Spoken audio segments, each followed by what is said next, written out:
नमस्कार साथियों, welcome to अपनी ज्योग्राफी यूनिवर्सिटी। साथियों, भूगोल परिवार में आप सभी का स्वागत है। यहाँ पर लेब असिस्टेंट परीक्षा के बारे में हम महत्वपूर्ण बात करने वाले हैं। महत्वपूर्ण सेशन है साथियों, पूरे सेशन को देखिएगा, क्योंकि जिस इंतजार की घड़ियां जो हमें बार बार तड़पा रही थी, वो इंतजार की घड़ियां कल समाप्त हो गई और कल विस्तृत विज्ञापन जारी हो चुका है। सब कुछ, सारी चीजें तय, जो सीट वगैरह सब कुछ, वर्गीकरण और सारा क्लियर हो चुका है। सिलेबस वगैरह, कुछ विद्यार्थी कह रहे थे सर पाठ्यक्रम चेंज हो जाएगा, तो पाठ्यक्रम वगैरह कुछ चेंज नहीं, सब कुछ सब आपके लिए समान है। आप जो पढ़ रहे थे वो सारा सब कुछ आपके सामने है। तो साथियों, अंतिम सिलेक्शन की रणनीति क्या हो सकती है, किस तरीके से आपको पढ़ना है, 100 दिन का मास्टर प्लान क्या हो सकता है, डेली कितने घंटे पढ़ना है, डेली कितने घंटे अभ्यास करना है, इन सब महत्वपूर्ण बातों को हम बात करेंगे। और जो आपके पास 100 दिन है, 100 से भी ज्यादा 105 दिन है, तो जो 100 दिन है उसको कैसे टुकड़ों में बांटकर आप सभी को महत्वपूर्ण तैयारी करनी है, इसके ऊपर हम टू द पॉइंट बात करेंगे। मुझे अर्जेंट कहीं बाहर निकलना था मीटिंग में, इसलिए मैं ये सेशन आप सभी के लिए रिकॉर्ड करके जा रहा हूं, लाइव नहीं हूं। फिर भी आप कमेंट करिएगा, मैं जहां पर भी हूं आप सभी के कमेंट देखूंगा और रिप्लाई करने का प्रयास करूंगा। तो साथियों, लेब असिस्टेंट परीक्षा ये बहुत महत्वपूर्ण परीक्षा है, जिसका लंबे समय से आप सब लोग इंतजार कर रहे थे। इतने सारे विद्यार्थी तैयारी कर रहे हैं, जो कॉलेज में पढ़ रहा है, जो 12th पास आउट जस्ट हुआ है, या जो 12th दे रहा है अपीयरिंग में, वो भी फॉर्म भर के तैयारी कर रहा है, जो first year, second year, third year college में है ना, वो सब विद्यार्थी इसकी एग्जाम की तैयारी कर रहे हैं। सब लोग इंतजार कर रहे थे। तो साथियों, हो जाओ तैयार, अब समय आपकी मेहनत का है, अब अपने आप को तपाने खपाने का समय है। साथियों, मैं यही कहूंगा कि अब आलस का आंचल छोड़ परिश्रम की प्यास बुझानी है। आलस का आंचल छोड़ परिश्रम की प्यास बुझानी है। निरंतरता की नींव पर साथियों लिखनी एक कहानी है। ये आपका जीवन है, ये आपका जो है लक्ष्य है, गोल है, आपकी सफलता है। साथियों, आलस का आंचल छोड़ दो, परिश्रम की प्यास बुझाओ। इतनी मेहनत करो, इतनी मेहनत करो कि परिश्रम की भी प्यास बुझ जाए। और लेकिन निरंतरता की नींव पर रोज कंटिन्यू रहो। डेली मुझे पढ़ना है 7 8 10 घंटे, तो पढ़ना है तो पढ़ना है। ऐसा नहीं है कि 5 दिन पढ़े, 4 दिन पढ़े, 3 दिन जो है नानी के यहाँ, है ना, शादी में कहीं कहीं इधर उधर भटक गए, नहीं। निरंतरता की नींव पर अब लिखनी एक कहानी है साथियों। आपकी कहानी आपको गढ़नी है, आपका जीवन आपको गढ़ना है। साथियों, टू द पॉइंट बात करते हैं। 100 दिन का मास्टर प्लान क्या रहेगा, सिलेक्शन की अंतिम रणनीति क्या रहेगी। देखो, सीधा सा सिंपल सा है। सिलेक्शन कब होता है, मेरा ये मानना है, कुछ बातों को आपको ध्यान में रखना है, आपको माइंड में रखना है। सबसे महत्वपूर्ण है परीक्षा की मांग है। मैं हमेशा कहता हूं कि परीक्षा की डिमांड क्या है ना। आप पढ़ रहे हो वो अलग है, परीक्षा कुछ अलग चाहती है आपसे। तो परीक्षा की मांग क्या है, ठीक है, परीक्षा की मांग को यहां पर समझना है। ये कैसे समझेंगे आप, ठीक है, ये तब समझेंगे जब आप अच्छे से पीवाईक्यूज देखेंगे, पेपर पैटर्न देखेंगे, है ना। पेपर का स्तर क्या आता है वो आप समझेंगे, पेपर का स्तर क्या आता है वो आप समझेंगे, ठीक है। पेपर कहाँ से आता है ना, पेपर कहाँ से साथियों बनता है, ये इस बात को आप समझेंगे, है ना, पेपर कहाँ से बनता है। और जो पिछला पेपर है पीवाईक्यू है, इसका आपको सॉल्यूशन करना है। तो सबसे पहले तो कुछ चीजें आपको ये करनी है। इसके बाद में आना है कि सबसे जरूरी क्वेश्चन हो जाता है कि क्या पढ़े क्या छोड़े, ठीक है, क्या पढ़े। समय बहुत पर्याप्त है ना। कुछ विद्यार्थी कह रहे थे क्योंकि भर्ती लेट आई है ना, तैयारी लोगों ने पहले स्टार्ट कर दी है। कुछ विद्यार्थी कह रहे हैं सर अब कर पाएंगे या नहीं कर पाएंगे, आराम से आप कर पाएंगे। आपके पास बहुत पर्याप्त समय है। लेकिन ये मत सोचना कि समय हमारे पास ज्यादा है, ज्यादा समय भी नहीं है और समय बहुत कम भी नहीं है, बहुत पर्याप्त समय है। बहुत अच्छे से, बहुत शानदार आप विस्तार गहराई के साथ तैयारी कर सकते हो, कोई दिक्कत नहीं है, ठीक है। तो कुछ चीजें आपको ये करनी है ताकि आपको समझ में आए परीक्षा की मांग क्या है, क्वेश्चन कहां से बन रहा है, पेपर का पैटर्न क्या है, आपको कैसे आंसर करना है, ये सारी चीजें आप समझ पाओ, ठीक है साथियों। उसके बाद में सबसे महत्वपूर्ण आता है कि क्या पढ़े क्या छोड़े, है ना। ये सबसे जरूरी है, क्योंकि भूगोल अथाह महासागर है। टॉपिक भले ही आपके 66 है, लेकिन भूगोल अथाह महासागर है। ये 66 टॉपिक भी इतने गहरे हैं कि पूरे जिंदगी पर पढ़ो तो पूरा नहीं हो, इतने ज्यादा है, ठीक है। तो यहां पर क्या पढ़े, है ना, क्या पढ़े क्या छोड़े साथियों, ये समझना सबसे अधिक महत्वपूर्ण है, ठीक है। इसमें मेरा ये मानना है कि जब ये पीवाईक्यू एनालिसिस आप करेंगे, है ना, जब भी आप पीवाईक्यू एनालिसिस करेंगे, है ना, पीवाईक्यू का विश्लेषण करेंगे, जो मैंने ये 2 3 4 क्वेश्चन लिखे हैं, ये सब आप समझने के, हालांकि मैं करवा चुका हूं, आपको सॉल्यूशन भी करवा चुका हूं 3 4 बार, आपको ये बता चुका हूं कि एनसीईआरटी के इस पेज से यहां से ऐसा क्वेश्चन आया है, आएगा। तो ये विश्लेषण करने के बाद आपको ये समझ में आएगा कि मुझे पढ़ना क्या है, केवल एनसीईआरटी पढ़ना है, प्लस मुझे आरबीएससी बोर्ड की जो बुक पहले पुरानी आती थी, है ना, आरबीएससी बोर्ड की, है ना, पुस्तकें पढ़नी है।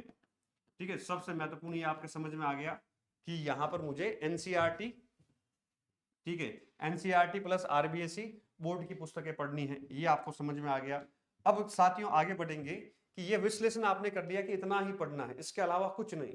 लेकिन समस्या कहाँ है, मैंने देखा है, मेरे साथ भी हुआ है, और मैं हजारों विद्यार्थियों को पढ़ा रहा हूं, तो उनको भी जब देखता हूं तो मैं हमेशा कहता हूं कि आप एनसीईआरटी को 4 बार पढ़ लो, एनसीईआरटी को 4 बार पढ़ लो, फिर भी मैं उससे क्वेश्चन दूंगा।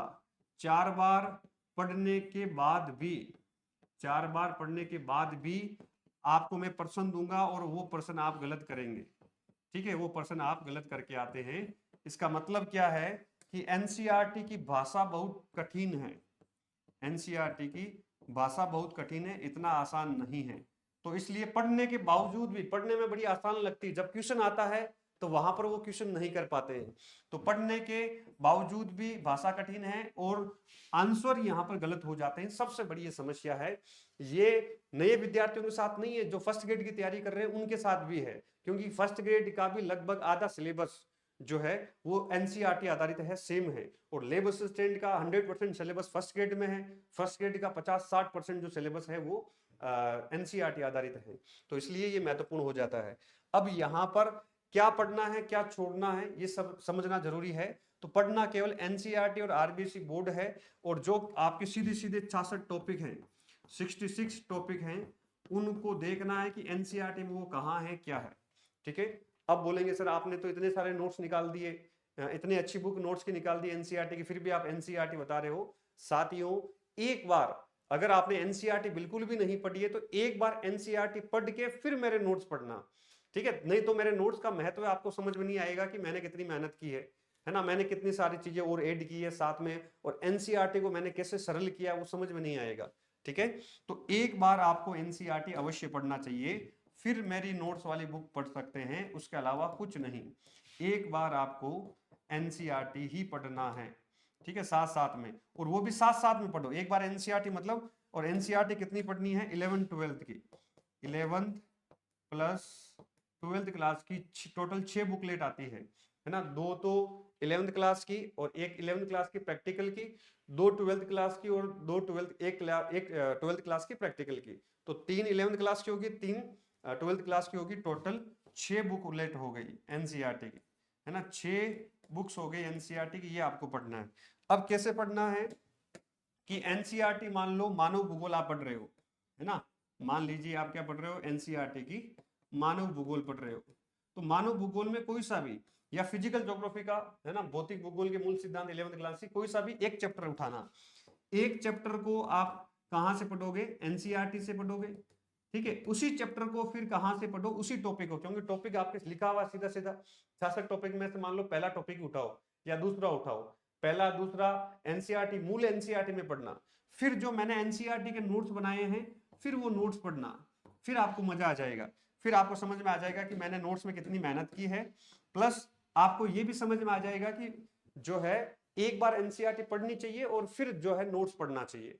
तो नोट्स आपको बहुत सरल लगेंगे, एनसीईआरटी बहुत कठिन लगेगी, लेकिन आपको ये समझ में आ जाएगा कि एनसीईआरटी में कौन सी क्या चीजें इंपॉर्टेंट है और कैसे क्या छोड़ सकते हैं, कैसे आगे बढ़ सकते हैं। ठीक है, ये समझ आपकी विकसित होगी।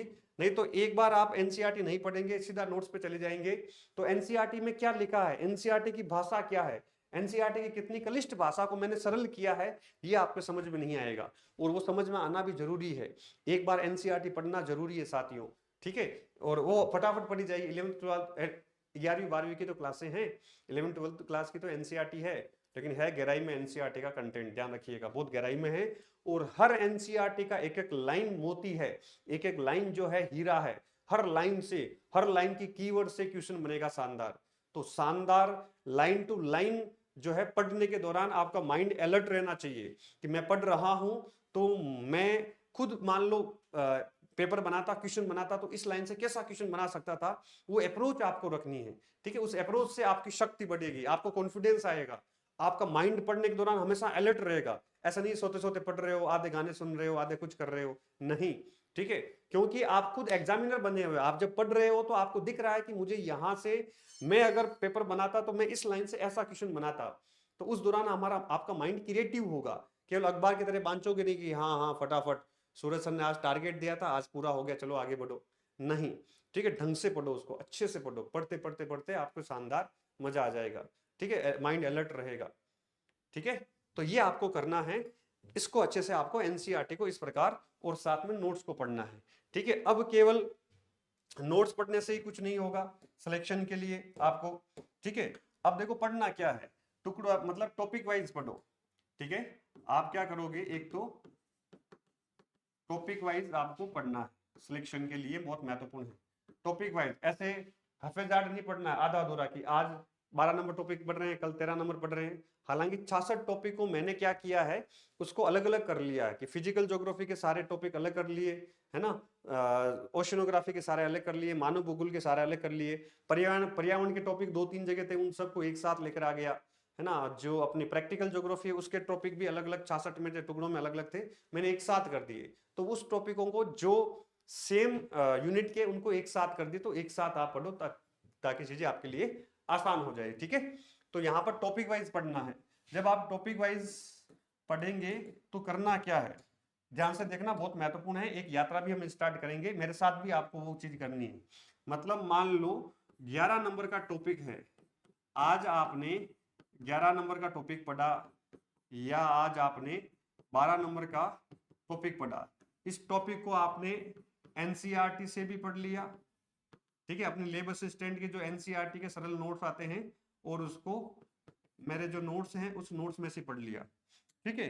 ये पढ़ने के बाद आपको क्या करना है, आपको पीवाईक्यूज निकालने हैं, जितने भी एनसीईआरटी के पुराने पेपर क्वेश्चन आपको मिल जाए वो निकालने हैं, या आपको टॉपिक वाइज देखो, केवल 11 नंबर टॉपिक पढ़ो, 11 नंबर टॉपिक के आप क्या करो, पीवाईक्यू सोल्व करो, उसके एमसीक्यू सोल्व करो। ऐसे नहीं है कि 5-10 टॉपिक एक साथ पढ़ लिए, 5-10 टॉपिक के पढ़ने के एक साथ बाद में जाके एक साथ 5-10 टॉपिक के एक साथ पीवाईक्यू निकाल रहे हैं या एमसीक्यू प्रैक्टिस कर रहे हैं, नहीं, ऐसा मत करना, ठीक है। इससे क्या होगा कि या टेस्ट दे रहे हो, ठीक है, इसमें सबसे बेस्ट है टेस्ट दे दो, है ना, मैं टॉपिक वाइज टेस्ट भी स्टार्ट कर रहा हूं, तो टॉपिक वाइज जाके टेस्ट दे दो। आपको क्या करना है, आपको ये करना है कि ये जो आपका टॉपिक है 11 नंबर, इसकी थ्योरी पढ़ो अच्छे से, थ्योरी पढ़ने के बाद इसी टॉपिक के आपको पीवाईक्यू एमसीक्यू पढ़ना है। जब आप मतलब आज आपने अभी थ्योरी पढ़ी है और जस्ट 2 घंटे बाद में उसके पीवाईक्यू या एमसीक्यू कर रहे हो, फिर भी क्वेश्चन नहीं हो रहे, इसका मतलब कहीं ना कहीं आपने कुछ चीजें छोड़ दी है, कुछ चीजें आपने मान लो ढंग से फोकस नहीं किया, तो यहां कहीं ना कहीं आपके यहाँ कमी रह गई है, तो उसको पूरा फोकस करके पढ़ना है। इससे क्या होगा, आपका माइंड अलर्ट रहेगा, जिस दिन पढ़ा उसी के साथ साथ अभ्यास प्रैक्टिस कर लिए, ताकि क्या है, जो पढ़ा है उसमें क्या कमी रहेगी तुरंत मूल्यांकन हो गया। इससे क्या है, आपका डे बाय डे, है ना, आपका डे बाय डे यहाँ पर मूल्यांकन हो जाएगा, डे बाय डे मूल्यांकन हो जाएगा, ठीक है। ये टॉपिक वाइज टेस्ट सीरीज एक साथ में डालूंगा, एक साथ उसमें आपके क्वेश्चंस आ जाएंगे, एक साथ टॉपिक वाइज टेस्ट सीरीज डाल दूंगा, ताकि क्या है, इसमें कुछ जो अपने एमसीक्यू बुक वाले क्वेश्चन भी रहेंगे और कुछ जो है मैं एडवांस लेवल के क्वेश्चन भी डालूंगा, तो आपको क्या कॉन्फिडेंस भी आएगा और डे बाय डे आपका मूल्यांकन या अभ्यास प्रैक्टिस भी हो जाएगी, ठीक है। एक तो ये करना है, एक यात्रा मैं स्टार्ट कर रहा हूं, मेरे क्वेश्चन क्या तरीका रहेगा, क्या रहेगा, एक यात्रा मैं स्टार्ट कर रहा हूं शाम को डेली 8 बजे, इसकी अभी घोषणा करने वाला हूं, हम आगे देखेंगे, ठीक है। एक तो ये यात्रा रहेगी, तो साथियों इस प्रकार ही बस आपको आगे बढ़ना है, कम से कम प्रतिदिन, साथियों कम से कम है ये प्रतिदिन, अधिकतम आपकी क्षमता है तो कम से कम डेली 8 घंटे आपकी पढ़ाई होनी चाहिए। ये पढ़ाई कैसी होनी चाहिए, गुणवत्ता युक्त, कैसी होनी चाहिए, गुणवत्ता युक्त आपकी डेली ये पढ़ाई होनी चाहिए। बिना क्वालिटी वाली पढ़ाई करोगे मजा नहीं आएगा, गुणवत्ता युक्त पढ़ाई होनी चाहिए डेली 8 घंटे की, ठीक है। और उसमें भी आपको भूगोल के साथ साथ जीके को भी फोकस करना है, भूगोल plus GK, GK Sunil sir करवा देंगे, बहुत शानदार करवा देंगे, ठीक है, बहुत शानदार हो जाएगा, कोई दिक्कत नहीं है, सुनील सर ने क्लासेस भी स्टार्ट कर दी है, ठीक है साथियों। अब ये बात हो गई सिलेक्शन की रणनीति पर कि कैसे हमें एक अंतिम रणनीति के रूप में आगे बढ़ना है, ठीक है, और टॉपिक वाइज बढ़ना है, अभ्यास भी करना है, एनसी क्या पढ़ना है क्या छोड़ना है सारा मैंने आपको डिटेल से बता दिया है। अब आगे आते हैं 100 डेज, 100 दिन का मास्टर प्लान क्या होना चाहिए। 100 दिन को आपको कैसे निकालना है ना, 100 दिन को आपको कैसे गुजारना है, ये सबसे अधिक महत्वपूर्ण चुनौतीपूर्ण है कि 100 दिन आप कैसे निकालते हैं। तो सबसे जरूरी यहाँ पर देखो, मैंने इसको 4 चरणों में बांट दिया है 100 दिन को। 105 दिन है, 5 दिन मैंने मान लिया कि एक दिन मूड नहीं होगा, एक दिन मामा के चाचा के यहाँ शादी होगी, है ना, एक दिन कुछ और चीजें हो जाएगी, इमरजेंसी काम इधर उधर आना जाना, तो कुछ ना कुछ 5-7 दिन आपके काम रह जाएगा। 100 दिन ये फिक्स है कि 100 दिन आपको निकालने ही है, डेली निरंतर 7-8 घंटे वाले 100 दिन। ठीक है, तो यहां पर देखो कैसे इस रणनीति में हम आगे बढ़ेंगे, इसको समझना है अच्छे से कि प्रथम 40 दिन 100 में से पहले 40 दिन होगा, ये फर्स्ट रिवीजन होगा। इस फर्स्ट रिवीजन को आपको कैसे करना है, गहराई से पढ़ना है। कैसे पढ़ना है, अत्यधिक गहराई से पढ़ना है। ठीक है, विस्तार से पढ़ना है, विस्तार से पढ़ना है, इसमें दोनों पढ़ना है ना। एनसीईआरटी, मूल एनसीईआरटी भी पढ़नी है।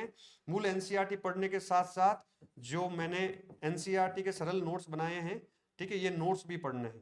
तो एनसीईआरटी भी पढ़ना है, नोट्स भी पढ़ना है, गहराई के साथ पढ़ना है, विस्तार से पढ़ना है। ठीक है, यहाँ पर डूब कर पढ़ना है। डूब कर मतलब पूरे कॉन्सेप्ट को क्लियर करते हुए यहाँ पर, ठीक है, पूरे कॉन्सेप्ट को समझते हुए, पूरी अवधारणा को समझते हुए, ठीक है, इसके साथ आपको आगे बढ़ना है। तो पूरा कॉन्सेप्ट, पूरे फैक्ट, है ना, नोट, मूल एनसीईआरटी, इसलिए मैंने 40 दिन लिए हैं। 66 टॉपिक है ना, 66 टॉपिक को 40 दिन में आराम से पढ़ा जा सकता है, पूरे 66 टॉपिक को, क्योंकि कुछ कुछ टॉपिक ऐसे हैं वो काफी छोटे हैं, है ना, कुछ टॉपिक ऐसे हैं काफी छोटे हैं, कुछ टॉपिक ऐसे हैं काफी बड़े हैं। और ये जो टास्क है 40 दिन की छोटी नहीं है, बड़ी टास्क है। ठीक है, और कल 26 जनवरी है, कल से संकल्प ले लो कि 26 जनवरी से मैं स्टार्ट करूंगा 40 दिन की महारणनीति। ठीक है, 40 दिन की रिवीजन की रणनीति। और एक जो है ना, एक खाली पेज में ये पूरा शेड्यूल बना लो, खाली पेज में एक शेड्यूल बना लो कि 40 दिन अगर आप 26 जनवरी से स्टार्ट कर रहे हैं तो 40 दिन पूरे कब होंगे। तो 40 दिन तक ये प्लान बनाओ, फिर अगले जो है 30 दिन की रणनीति पर हम आगे बढ़ेंगे।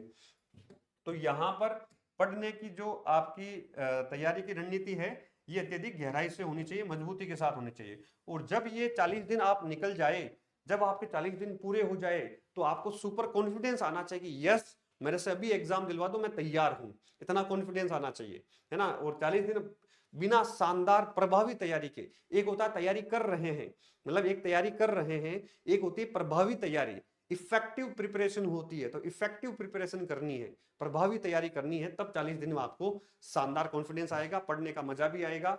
और वो जो पढ़ाई आप करेंगे वो आपकी तैयारी में, आपके टेस्ट में, आपके अभ्यासों में, आपकी महाप्रतिज्ञा टेस्ट में, सब जगह आपको दिखेगा, है ना, वो दिखेगा, आपके चेहरे पे झलकेगा एक कॉन्फिडेंस कि जैसे मैं भूगोल पढ़ाने आता हूं तो मजबूती के साथ आता हूं, क्योंकि मैंने इतनी मेहनत कर रखी है भूगोल में, चाहे आप कुछ भी पूछो, है ना। तो यहां पर भी वो आपको मजा दिखेगा, आपके चेहरे पे झलकना चाहिए कि अब पूछ लो सर, जहां से पूछना है, कैसा भी पेपर आएगा, हम तैयार हैं। तो 40 दिन के बाद में आपको क्या करना है, यहाँ पर सेकंड राउंड स्टार्ट करना है। सेकंड राउंड अगला 30 दिन का होगा, 10 दिन कम कर दिए हैं। अगले 30 दिन में आपको क्या करना है, अब मूल एनसीईआरटी छोड़ दो, ठीक है, या मूल एनसीईआरटी केवल कुछ चैप्टर ही जो आपको समझने हैं या जो आपने हाईलाइट किए हैं। देखो, अब मूल सेकंड राउंड में मूल एनसीईआरटी के कुछ चैप्टर्स ही आपको पढ़ना है। ठीक है, कुछ चैप्टर ही आपको पढ़ना है। ठीक है, याद रहेगा या नहीं रहेगा, कुछ चैप्टर ही आपको पढ़ना है, सारे नहीं जो आपने हाईलाइट किया, अंडरलाइन किया, या जो कॉन्सेप्ट वाले आप समझना चाहते हैं। बाकी ज्यादा फोकस किस पे करना है, केवल नोट्स पे फोकस करना है। ओनली ज्यादातर नोट्स पढ़ने हैं ये इस 30 दिन में। इस 30 दिन में कंप्लीट 66 टॉपिक वापस पढ़ने हैं, पूरे 66 टॉपिक वापस करने हैं। प्लस सेकंड राउंड के दौरान इस बात का विशेष तौर पे ध्यान रखना है कि आपका कमजोर पोर्शन कौन सा है। इसका विशेष तौर पे ध्यान रखना है कि 66 टॉपिक में से आपका जो कमजोर यूनिट या कमजोर टॉपिक कौन सा है, उस पे ऊपर ज्यादा फोकस करना है। जो आपका कमजोर टॉपिक है उसके ऊपर बहुत भयंकर फोकस करना है कि मेरी कमजोरी ये है, उस कमजोरी को पहले ही पकड़ लो। ऐसे नहीं है कि एग्जाम देने के बाद आपको समझ में आए कि मेरी ये कमजोरी थी। ठीक है, इसको पहले ही पकड़ लो। ठीक है, तो ये 30 दिन आपको और अच्छे बेहतरीन, ठीक है, यहाँ इस 30 दिन में आपके क्या आना चाहिए, निखार आना चाहिए, आपकी तैयारी में निखार आना चाहिए, आपकी जो तैयारी की धार है वो और अधिक तीखी होनी चाहिए, तब मजा आएगा आपको। अब जब ये 30 दिन निकाल दोगे तो 40 और 30 टोटल 70 दिन हो गए। टॉपिक आपके 66 है, 70 दिन हो गए। ठीक है, इस 70 दिन में आप जम के आपका एक कॉन्फिडेंस होना चाहिए, यस सर मैं तैयार हूं, है ना। जब ये आपके 70 दिन पूरे होंगे, मैं एक है ना परीक्षा से पहले महापरीक्षा करवाऊंगा पूरे राजस्थान लेवल पर भूगोल की, ठीक है। उसमें जो टॉप आएगा उसको शानदार इनाम भी मिलेगा। अब आते हैं अगले 20 दिन, ठीक है। 70 दिन यहां तक हो गए, अगले 20 दिन ये थर्ड राउंड है, ये तैयारी का रिवीजन का तीसरा राउंड है। इस तीसरे राउंड में क्या होगा, इस तीसरे राउंड में केवल आपको, और इस दौरान जब आप ये देखो, एक चीज मैं भूल गया, जब आप 40 दिन पढ़ो तो साथ साथ में मेरे नोट्स काफी विस्तार के साथ है, उसके भी शॉर्ट नोट्स बनाते हुए चलना। जब 30 दिन सेकंड राउंड निकालो तो भी थोड़े थोड़े शॉर्ट नोट्स बनाने हैं आपको, ठीक है। अब थर्ड राउंड में जो आपने शॉर्ट नोट्स बनाए उसको याद करना है। देखो थर्ड राउंड में शॉर्ट नोट्स को याद करना है ना। थर्ड राउंड में अगले 20 दिन में शॉर्ट नोट्स को याद करना है। अगले इस 20 दिन में आपको जो फैक्ट है ना, फैक्ट है उसको थोड़ा सा रटना है।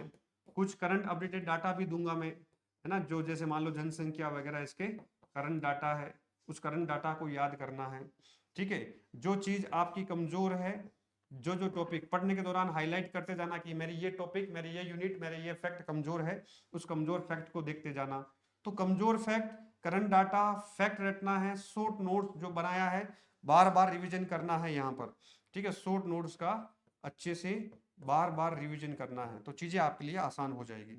तो ये जो 20 दिन है ये और अधिक धार को मतलब पैना करने का समय है, कि धार और अधिक तीखी करनी है, और जहां से पूछना है पूछ लो। ये 20 दिन है।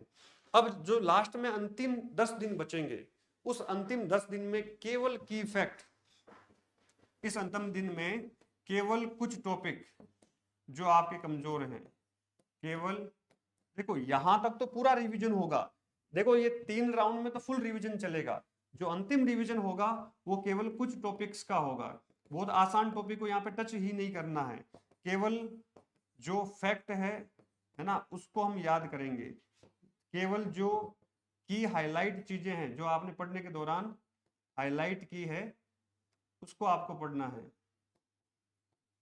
ठीक है। की हाईलाइट है, कुछ की फैक्ट है ना, कुछ की फैक्ट है, कुछ अंडरलाइन की हुई चीजें हैं जो आपको लगता है कि मुझे लास्ट राउंड में इन चीजों को देख के जाना है।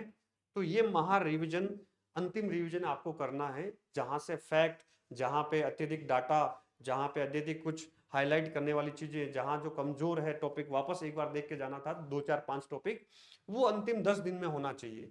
तो ये 100 दिन का अगर है ना एक गांठ बांधकर आप इसको मानकर अच्छे से फॉलो करते हैं 100 दिन के, हालांकि जो मैंने बताया है ये कोई अंतिम सत्य नहीं है, इसको आप अपने हिसाब से, अपनी सुविधा के हिसाब से जो है बदल भी सकते हैं, अपनी सुविधा के हिसाब से परिवर्तित कर सकते हैं, बदल सकते हैं। बस आपके अंदर वो क्षमताएं होनी चाहिए कि यस मुझे कैसे बदलकर आगे बढ़ना है, ठीक है साथियों। तो ये 100 डेज का मास्टर प्लान आप सबके सामने है। मेरी तरफ से मैंने जितनी चीजें बेस्ट टू बेस्ट बतानी थी आपको बता दी है, अब फॉलो आपको करना है। और जो ये 40 30 20 और 10 दिन का प्लान है, इसमें आपको क्या करना है, ठीक है, इसमें आपको साथ साथ में अभ्यास भी करना है। मैं करवाऊंगा, यूट्यूब पर ही करवाऊंगा, बहुत सारे विद्यार्थियों की डिमांड भी है, साथ साथ में आप सभी को अभ्यास भी करना है, ठीक है, प्रैक्टिस करनी है, अभ्यास करना है। चलें आगे, ठीक है। अब एक महाघोषणा आप सब लोग कह रहे थे कि सर जो है आप करने वाले थे, क्या है। सुनील सर ने बोला, हालांकि मैं इस पर विश्वास बहुत ज्यादा नहीं करता, क्योंकि मोटिवेशन आपके अंदर से आना चाहिए, आपके बैकग्राउंड से आना चाहिए, कि मैं जिस बैकग्राउंड से आता हूं मुझे उसे बदलना है।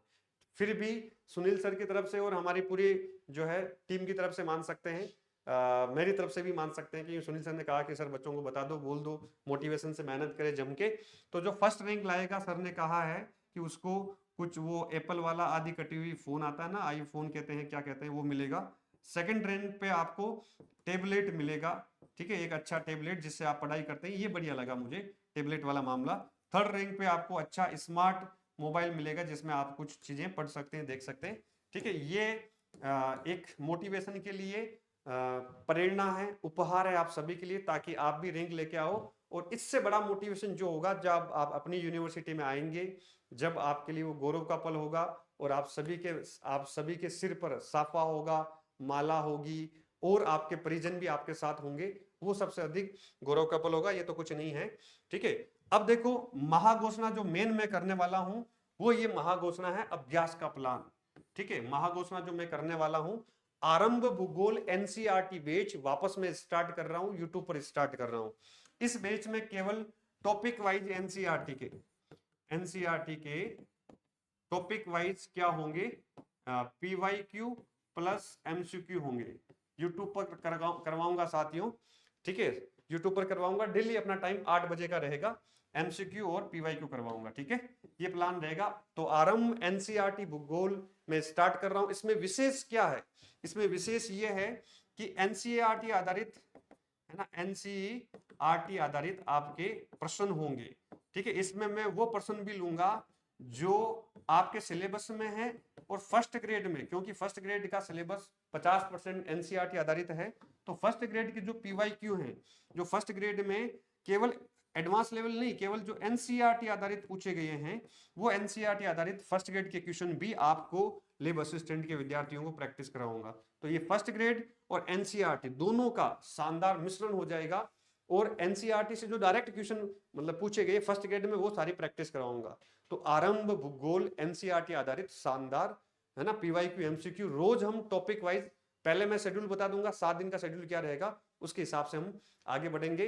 1-1.5 घंटे की क्लास लूंगा, उसमें पूरा निचोड़ आ जाएगा। तो दिन में वो टॉपिक पढ़ लेना, शाम को हम यहाँ पर प्रैक्टिस कर लेंगे, ठीक है। ऐसा प्लान हम करेंगे।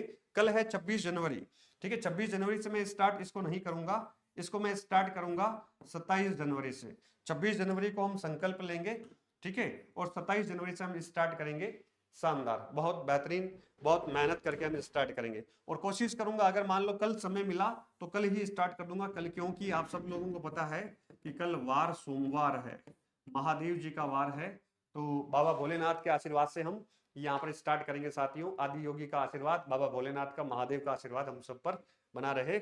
चलिए ये स्टार्ट करेंगे, ठीक है। और जो डेली की जो मेहनत है हम वो तेजस क्रैश कोर्स में कर रहे हैं, ठीक है, पढ़ेंगे नहीं याद करेंगे इस थीम के साथ। ये रोज मेरी क्लासें अपनी यूनिवर्सिटी एप्लीकेशन पर रोज एक टॉपिक करवा रहा हूँ, फास्ट ट्रैक रिवीजन के रूप में करा रहा हूँ, फटाफट करवा रहा हूँ, ठीक है। केवल कीवर्ड और एनसीईआरटी आधारित चीजें यहाँ पर हम पढ़ रहे हैं, साथ में याद कर रहे हैं। इसको आप जरूर ज्वाइन करिएगा, क्योंकि इसमें आप जो है टॉपिक वाइज जो मैंने 40 दिन का प्लान बताया, उसके साथ साथ आपके टॉपिक सारे कवर होते जाएंगे। और प्रैक्टिस अभ्यास में यूट्यूब पर शाम को 8 बजे आप सभी को करवा दूंगा, ठीक है। अभी ऑफर भी है इसमें, आप ज्वाइन कर लेना।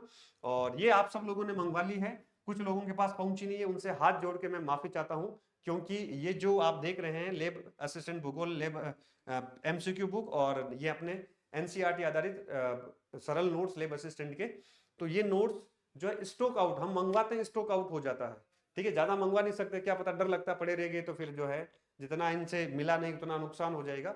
इसलिए अब हमने भेज दिया है, आप सबके पास ट्रैकिंग आईडी भी आ गई होगी। 1-2 विद्यार्थी के पास नहीं आए तो 2-3 दिन वेट कर लेना, तब तक एनसीईआरटी पढ़ लेना आप, ठीक है, ये हो जाएगा। और ये अपनी महाप्रतिज्ञा अंतिम लैब असिस्टेंट भूगोल की टेस्ट सीरीज चल रही है, ऑनलाइन प्लस ऑफलाइन। जयपुर और सूरतगढ़ में ऑफलाइन है, बाकी ऑनलाइन चल रही है, ठीक है साथियों। और लास्ट में आप सभी को गणतंत्र दिवस की बहुत शुभकामनाएं, बहुत मंगल कामनाएं साथियों। आप सभी के जो भूगोल के कोर्सेस हैं, भूगोल के सभी कोर्सेज पे, चाहे लैब असिस्टेंट का तेजस क्रैश कोर्स हो, लैब असिस्टेंट का full crash course, full course हो जो आरोहण बैच है, उस पर 26% ऑफ दे रखा है, ठीक है। हमारी टीम की तरफ से कूपन कोड क्या दिया है, APU 26, अपनी यूनिवर्सिटी 26।